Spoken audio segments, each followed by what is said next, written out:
Meet 31-year-old Brandon Stallsworth. He grew up in Warrenton near Astoria and now lives in Newburgh.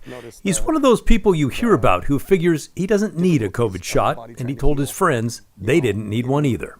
I did a physical in April, and I came back really healthy. Other than being overweight, I was a very healthy person, so I thought, okay, I don't have any underlying health issues.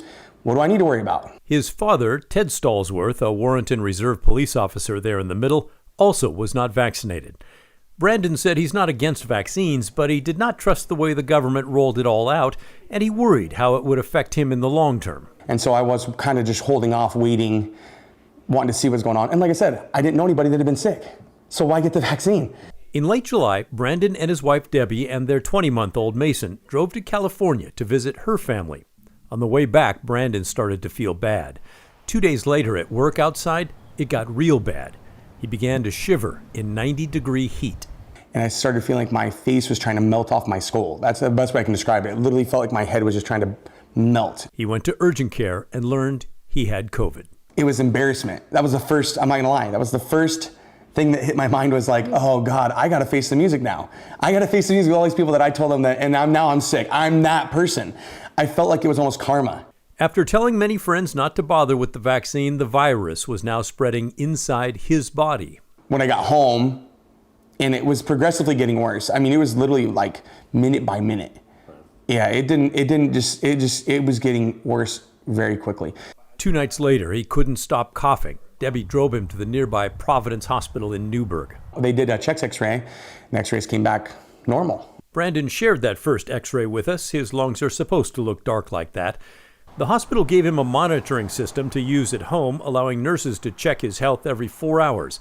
By Saturday morning, the hospital called. The numbers were bad. He needed to come back immediately.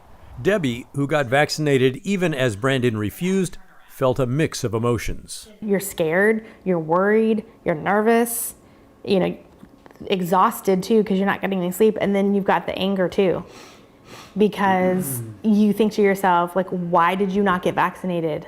Why did you not do this? Because now here you are so sick and in the hospital.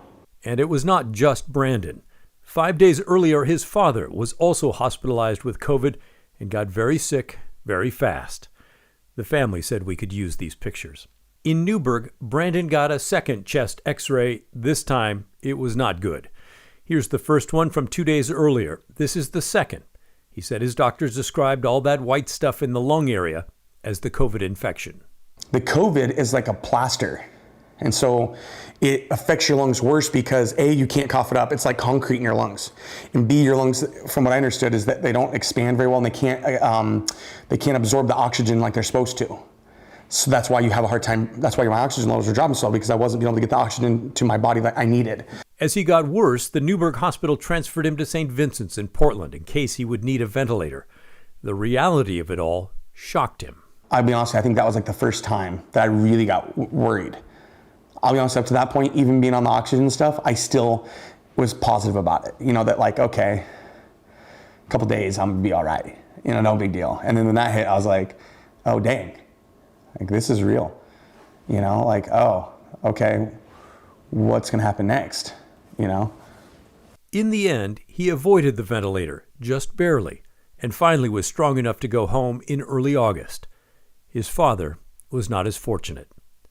Ted Stallsworth, 52 years old, died on August 19th. Well, it's crazy just that, one day you're sitting there talking to somebody, and the next day you can't see them anymore. Yeah. Even with all that, Brandon won't insist that everyone get the vaccine. I wouldn't push it on anybody, but I would definitely encourage them to have a second thought about it, to really maybe look into it. He has changed his mind on it, though. He's seen how bad things can get and how the shot will protect you. One of his sisters, who is vaccinated, also got sick. She was sick for a day or two. Yeah. Like she bounced back, no problem. And I'm like, okay, so why not do it? Why not save yourself from the pain? I wouldn't want this on my worst enemy. It's so terrible to go through what I went through.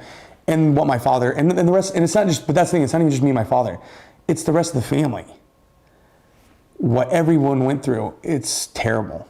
Pat Doris, KGW News.